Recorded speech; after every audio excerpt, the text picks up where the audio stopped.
ছাত্ররা যদি রাজনীতি না করে তাহলে এই দেশ গঠন করবে কারা? বাংলাদেশের জন্ম রাজনীতির মধ্যে দিয়ে। আমরা যদি শিক্ষিত সমাজ, ছাত্ররা যদি রাজনীতি না করে তাহলে এই দেশ গঠন করবে কারা? দেশ চালায় এলো রাজনীতিবিদরা। আমরা আমরা নবীনদেরকে অবশ্যই রাজনীতির মাঠে আসার জন্য উৎসাহ প্রদান করব। তবে সেইটা তাদেরকে আমরা জানাই স্বচ্ছ প্রক্রিয়ায়। তারা নীতির মধ্য থেকে, সুবিধা আদায়ের রাজনীতির চিন্তার বাইরে থেকে জনগণের সেবা করার জন্য যে রাজনীতিটা, আমরা সবাইকে, নবীনদেরকে সেই রাজনীতির মাঠে আমন্ত্রণ জানাই। তাদেরকে সেই রাজনীতি করার জন্য উৎসাহ দেই। আমরা চাই রাজনীতি করুক শিক্ষিত সমাজ, যারা শিক্ষার মধ্যে দিয়ে তাদের মেধার বাস্তবায়ন ঘটিয়ে দেশের উন্নয়নের জন্য কাজ করতে পারবে।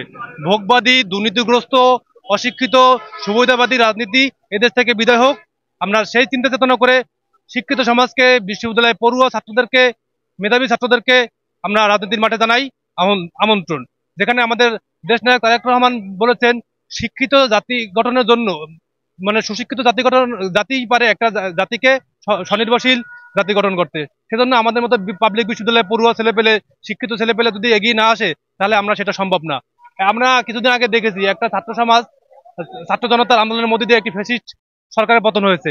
আমরা যদি অধিকার সচেতন না থাকতাম, আমাদের অন্যায়ের বিরুদ্ধে যদি আমরা কথা বলতে না জানতাম, তখন আমরা এই কাজগুলো কিন্তু করতে পারতাম না। সেক্ষেত্রে আমি ছাত্রদেরকে সঠিক রাজনীতি করার জন্য আমন্ত্রণ জানাবো।